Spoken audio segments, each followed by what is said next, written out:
Hey guys, it's your Friday edition of Bite Size Bible. The question I'm asking you today is, when you do something stupid and you go, man, I really wish I hadn't done that, what's the first thought that pops into your mind? Do you go, I'm stupid, what an idiot, I can't believe I did that, what a dummy, I can never get it right? Is that what's going on in your head? And better yet, what do you feel like God would say in those moments? Like if I were standing next to God and you did something dumb and I said, hey, what do you think about Jennifer or whoever? Hey Jennifer, if you're out there, I wasn't even thinking about you. It's just the first name that popped into my mind. Then what do you feel like God would say if I said, what do you think about so-and-so?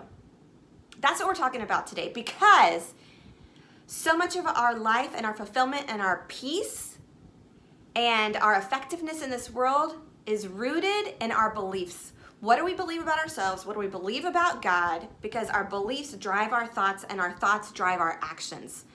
So what is my belief about what God thinks about me? What am I saying to myself about myself and about God? Because I'm going to act out of that. So we really have to start examining that. The way we're going to do that today is we're going to look at one of the books of the Bible that we read this week. If you're not reading the Bible with us, it's fine, whatever. Like, it doesn't matter. You can listen. There's all kinds of things to be learned, even if you're not reading the Bible. But if you did read the Bible, we're going to talk about Hosea. Hosea was a prophet in the Old Testament. If you know his story, or if you don't, it was crazy. It is a crazy story. God asked Hosea to marry a prostitute. And Hosea said yes. Like, what? And God wanted him to marry a prostitute as an illustration of what was going on between God and Israel. So, just like the prostitute was cheating on Hosea, God was telling Israel, you are cheating on me. You have turned away from me. You've turned to all these other gods. And so, that's what we're asking. If we're looking at Israel, Israel is completely going nuts. Not just with idolatry, but other things like murder and stealing well, let me look. I wrote it down. Stealing and lying and social injustice and plastic religion, like giving out all of their sacrifices and offerings and yet not living their lives for Christ. Just going through the motion, right? And we see a lot of that today. Just complete rebellion. And it wasn't just these little bitty sins. I mean, Israel had turned away from God. So we want to ask today, well, what was God's reaction to that? What did God say about Israel or do about the situation? Because the way he treats them, we can look at that as a picture of how he'll treat us, because we are God's children now as well.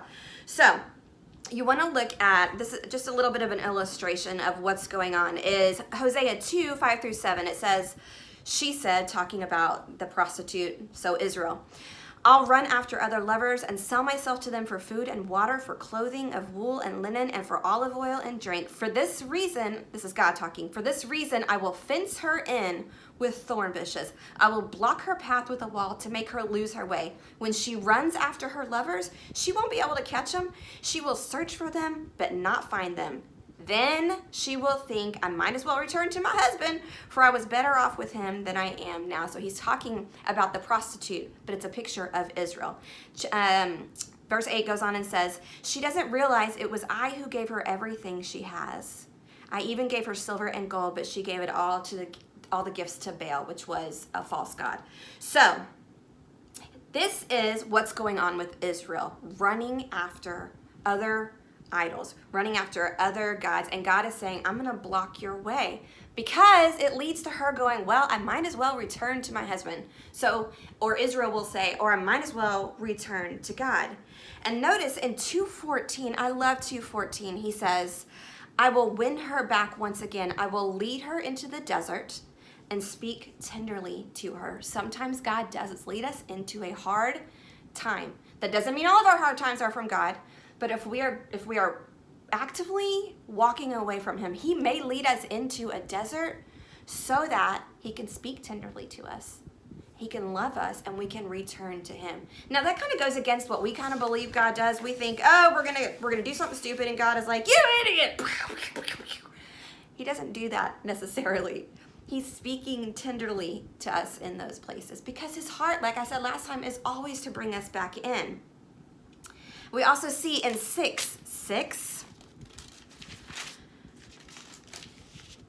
6:6, he says, I want you to show love, not offer sacrifices. I want you to know me more than I want burnt offerings. That's his desire for us. He wants to know us.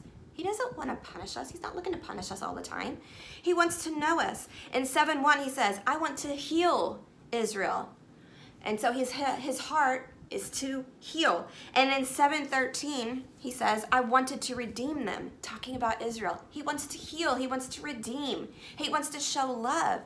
That's what he wants. So, and in 11:8, also, I wanted to point this out.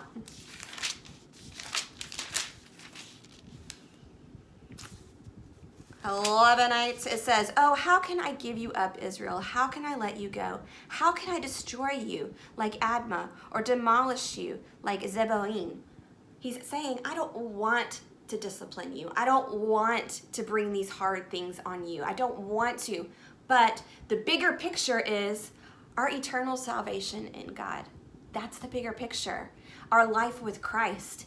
And so when he has to discipline, it's not fun for him. His heart is hurting. So why does he want all this? Why is it so important for us to really be walking with Christ and to not be following idols? And when we're talking about idols in our lives, it's whatever is in your life that makes you turn to that thing first before you turn to anything else. If you have something hard happen in your life, what do you turn to first? Or what are you trusting in is really a better question. What are you trusting in to bring you happiness, fulfillment, love, peace, anything? What is that thing you're trusting in? It might be an idol. And here God is saying, I don't want that for you. What I want for you is to just be worshiping me. And you might be thinking, why does it even matter? Well, in 14:4-8, it says, the Lord says, then I will heal you of your faithfulness. He's talking about after all the discipline comes, this will be the result. Then I will heal you from your faithfulness. My love will know no bounds, for my anger will be gone forever. I will be to Israel like a refreshing dew from heaven. Anybody need some refreshment? A refreshing dew from heaven. Israel will blossom like the lily. It will send roots deep into the soil like the cedars in Lebanon. So just continual nourishment. Its branches will spread out like a beautiful olive tree, as fragrant as the cedars of Lebanon. So much purpose and effectiveness. My people will again live under my shade. They will flourish like grain and blossom like grapevines. They will be as fragrant as the wines of Lebanon. Oh, Israel, stay away from idols. I am the one who answers your prayers and cares for you. I am like a tree that is always green.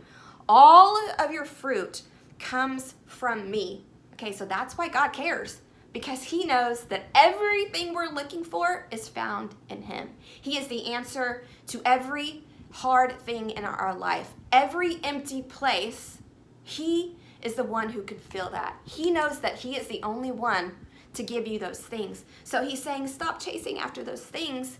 They lead to death. Come over here to me. All right, so how does God feel when we screw up? He's not condemning us. He's not angry with us. He hurts for us. His heart is for us. He's hurting for us. Not hurting because we've hurt his feelings. He hurts because we hurt. So if you think that he is thinking you're stupid or worthless or a failure or hopeless or you'll never get it right or you're a substandard Christian, then you're listening to the wrong voice. That is not God's voice. And so when he's speaking tenderly to you, and he's calling you by name to return to him. He's not speaking shame over you. So why are you? Why are you speaking shame over yourself? God doesn't see anything to feel shame about. So Q&E, questions and encouragement. Pick one of these and do it. Number 1, actively switch your inner voice. When those voices come into your head, don't go, yeah, I agree with those. No, like be an active thinker and go say something like, ugh, okay, well, I'm learning. I'll do it better next time. Or, well, I'm forgiven. It's okay, Misty. I'm forgiven. God forgives me. And, you can take that to God and go, thank you, Lord, that you have forgiven me from this. I don't need to feel ashamed about it. Help me to choose differently next time. Actively changing that inner voice, tending to your beliefs and your thoughts about God and yourself. Or number 2, spend some time thinking, if you're a journaler, spend some time thinking and journaling about how God is so involved and so tenderly compassionate about you. He cares so much about you. Spend some time really journaling about that, what that looks like in your life, what that could look like in your life, and ask God to just show you where he's acting like that, and then spend some time thanking him.